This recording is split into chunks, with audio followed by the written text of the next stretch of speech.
Hi, and welcome to my trailer park test kitchen. Today we're going to be making my version of Taco Bell meat.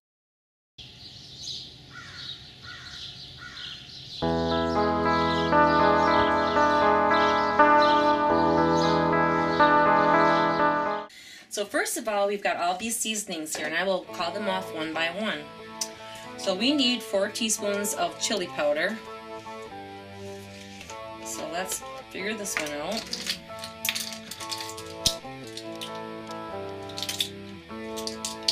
We might be a little bit shy, but it'll work, trust me. 1, 2, 3.5, and 4. Okay. Secondly, we're going to need a half teaspoon of cumin.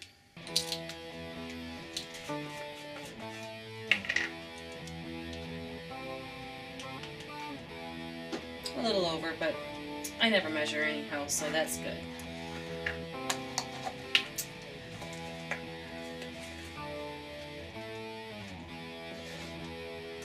So secondly, we need garlic powder. Garlic makes everything better, by the way. I don't cook without it. So a half teaspoon of garlic powder. Smells good in here already, by the way. Thirdly, we need some paprika. Now this is paprika, but my favorite would be the smoky flavor because it just adds a little more pizzazz to it.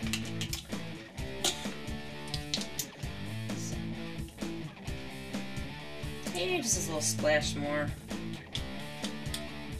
Good. Okay, I'll set that aside. And now we need a little bit of garlic salt. We don't really need much of this because we put garlic powder in it already, but it'll just like jazz it up a little bit.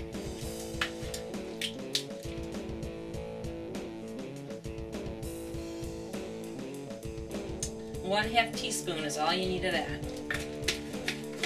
Got that. Now we need some seasoned salt.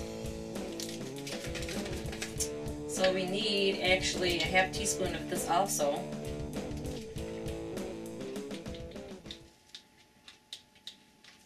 There's half. Put it into the little garbage bowl. It's not a garbage bowl actually, it's my, I can smell all these spices right now. They're marrying each other. So now we have to put this all together, throw it around a bit, make them really happy. Shake it. That is terrific. So now that we have our ingredients, we're going to set those aside. Now we're going to get down to business here. So we're going to throw the frying pan on. Take the lid off. And we have our 1 pound and 3/4 of meat that we're going to throw in here. Make everybody happy. And excuse me while I wash my hands, because I'm going to be playing with the meat. I love playing with meat.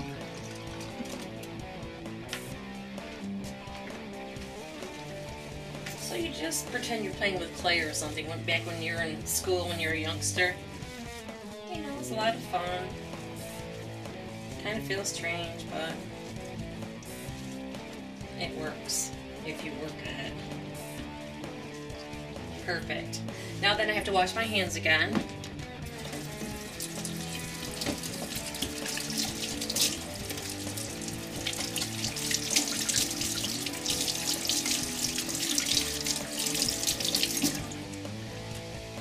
I can hear that sizzling already, so it's already working. So we're just going to have to play with this a little bit. So as we're cooking the meat, what we're trying to do right here is we're going to simmer the meat. Just let it simmer, cook it on low, because you really don't want to burn it. You just want it to be just right, al dente. Just move that around a bit. Everybody's happy. This is actually my favorite part, because it actually it needs my most attention.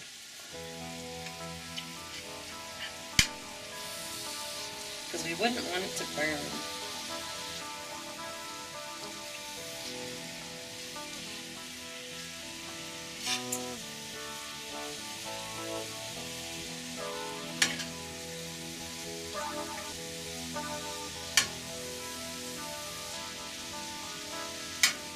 By the way, this is like my favorite recipe. I've tried this 2 or 3 times, and it's actually way better than buying the packaged stuff from the grocery store. Doesn't even compare. If you have the time and it's important to you to make something that, you know, you're kind of proud of and you did it yourself, and this is the best way to go. Because, you know, you have to love what you do, then you're proud of yourself. It's too easy just to take a pack and throw it in there. Like, that's no challenge. So this is the best way to make your own Taco Bell meat. And after you make this, I'm sure you won't go back to Taco Bell because you have it in your house. Quite a bit, like saving a little bit of money in your change pocket too, actually. And your friends will love it. Invite them over. They'll be your best friend for like ever. They'll want your recipe, but don't give it to them.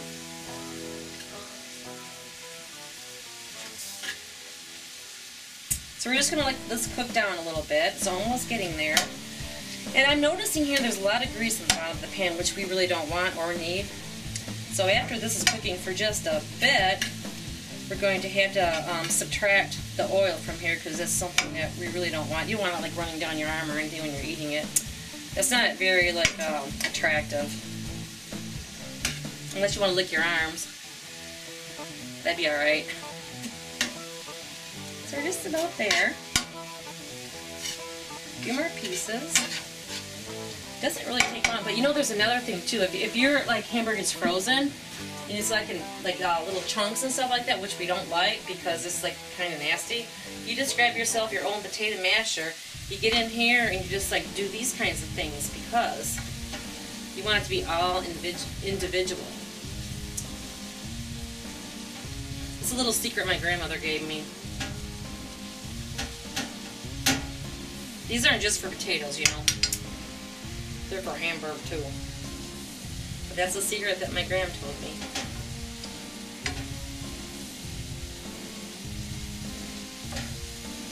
Plus, I've seen it at Taco Bell too. That's a little secret that I know. Just about there.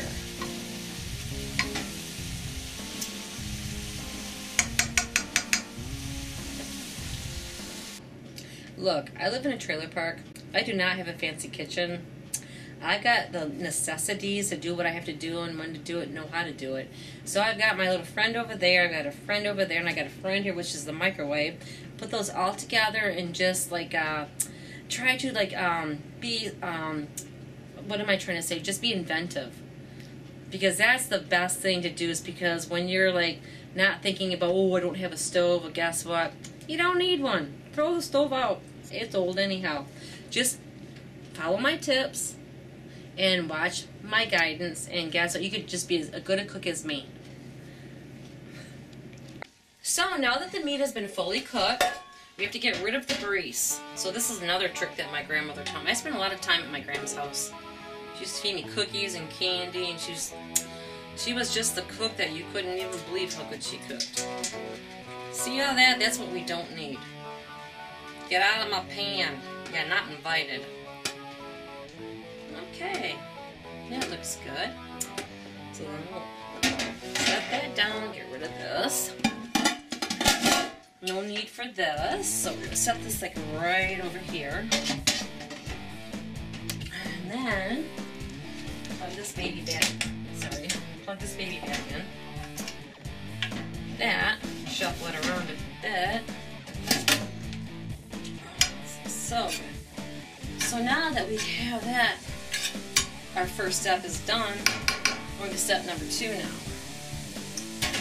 Make sure we have this on low to medium because you don't want to burn the hamburger meat.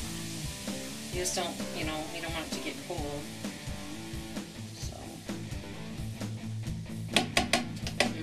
it looks so good.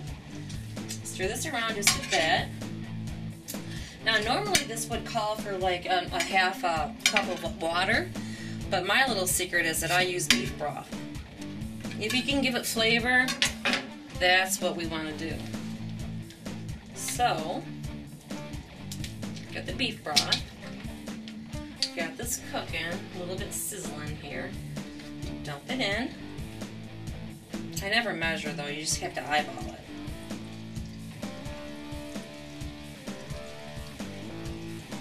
Very, very happy.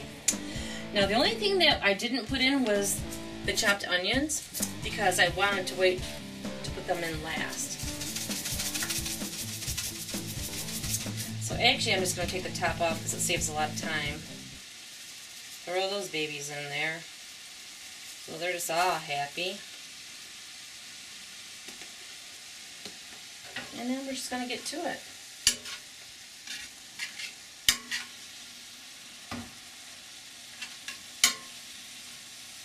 Boy, I can smell that. It smells actually like chili.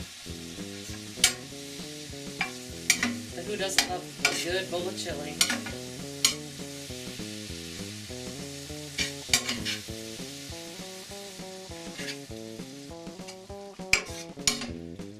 Now, a good way to know that you have this stirred right is when all the meat is the same color.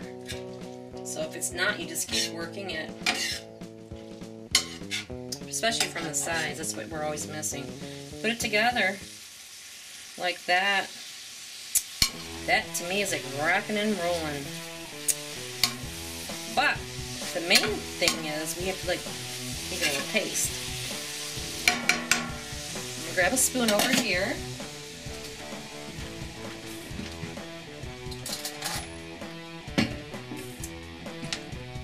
Sorry about the gum. Oh, this is gonna be great.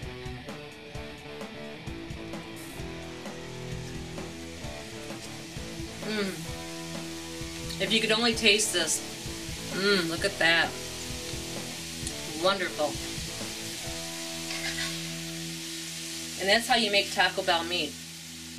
The reason why I have a test kitchen is because I love to cook. I love testing recipes. I like, deciding if it should be like something that somebody should know about or just like to put it over here somewhere. So like I cook constantly, and if I'm not cooking, I'm thinking about cooking. So my topic is just to help people that don't have the time or the patience to figure out what they want to make. It makes it easy for you, like 1, 2, 3 step. So this is what I do with my frying pan. Cook.